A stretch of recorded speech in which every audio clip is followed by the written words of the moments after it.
important abdominal organ. It is also known as lymphatic organ. It is once again tetrahedral in shape and it is situated according to 9 part of abdomen. It is situated at left hypochondrium and somewhat portion of you can say epigastrium. That is situated obliquely, that is you can say it follows the curvature of 10th rib. It is obliquely situated, means ke downward, forward and towards the lateral side.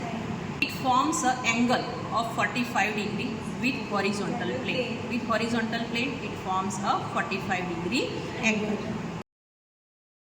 In external features of the spleen, it has you can say two ends, that is anterior end and posterior end.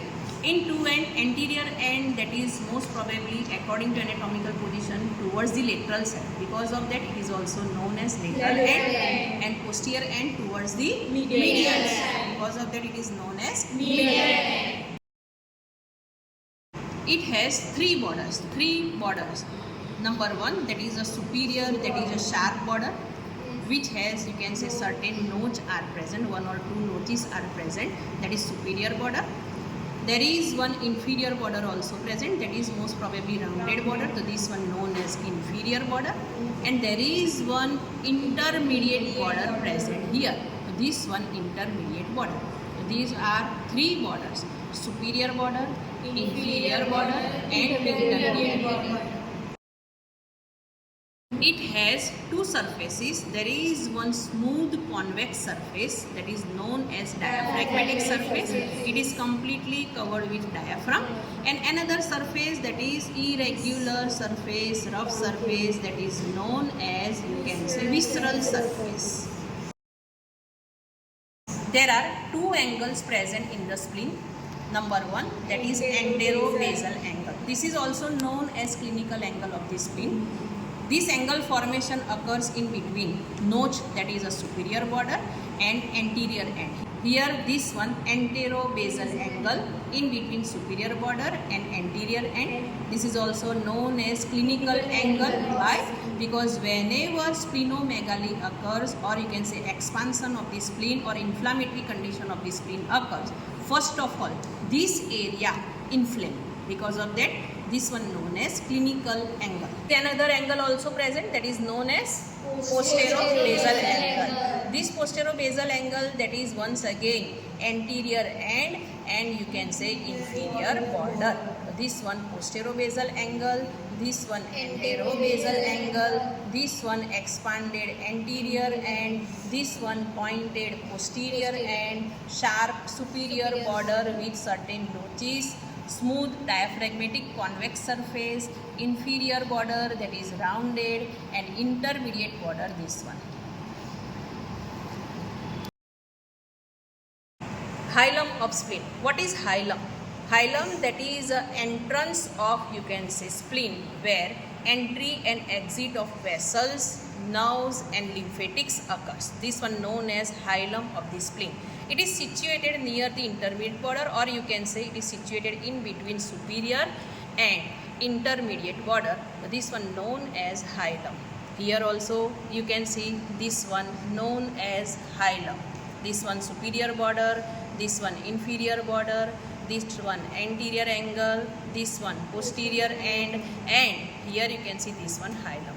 In hilum, which structures are present? So hilum, that is pierced by you can say one artery and one vein, that is splenic vessels, splenic artery and splenic vein, and certain you can say lymphatic ducts also. One important feature in the hilum of you can say spleen, this artery, the splenic artery, that is a tortuous. Here you can see tortuosity present in splenic artery. That is the very important point at the hilum of the spleen. In peritoneal relation of the spleen that is covered with you can say peritoneum, but it forms three ligaments. These three ligaments, they are important for give passage to vessels and nerves to the particular part of the spleen. Here you can see there are three ligaments present. Number one, that is a gastrosplenic ligament. Gastrosplenic, gastro means stomach and spleen. So this ligament that is in between stomach and spleen, that is known as gastrosplenic ligament. This gastrosplenic ligament contains gastric vessels, nerves and lymphatics. Second ligament, that is you can say lino-renal ligament. Here lino word that is used for spleen, and spleen and you can say left kidney. In between them there is one ligamentous connection that is known as lino-renal ligament, and this ligament also give passage to you can say splenic vessels and sympathetic nerves.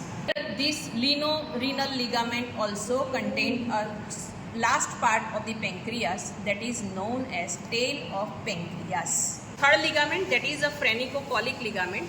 So here you can see there is a connection of, or you can say relation of colic means large intestine, splenic flexor present here. Splenic flexor, that means flexor or turning in between transverse colon and you can say descending colon. This one ligament present in between you can say colic means large intestine, splenic flexor and diaphragm. Here you can see this one diaphragm. And this ligament that gives support to the anterior end of the spleen, and because of that we count here.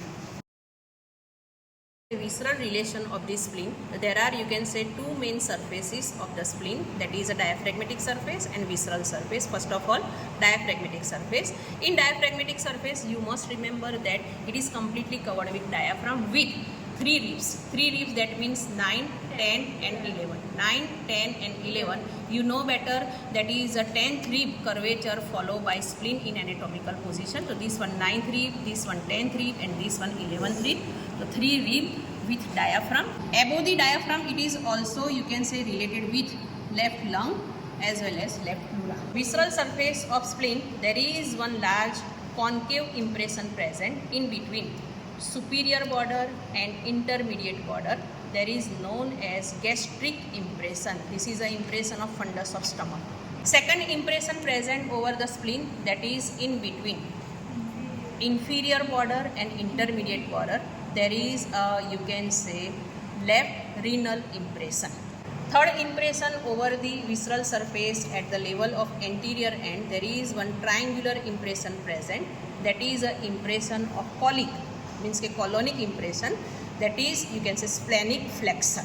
In between hilum, here you can see this one hilum and colic impression, there is one impression of pancreas, that is tail of pancreas. So there are 4 impressions present in you can say visceral surface. Number 1, gastric impression above the hilum and superior border. Number 2, below that there is a you can say renal impression. Anterior part there is a triangular colic impression, and this one that is a pancreatic impression at the hilum of you can say spleen. Blood supply of the spleen. The spleen that is you can say supplied by splenic vessels.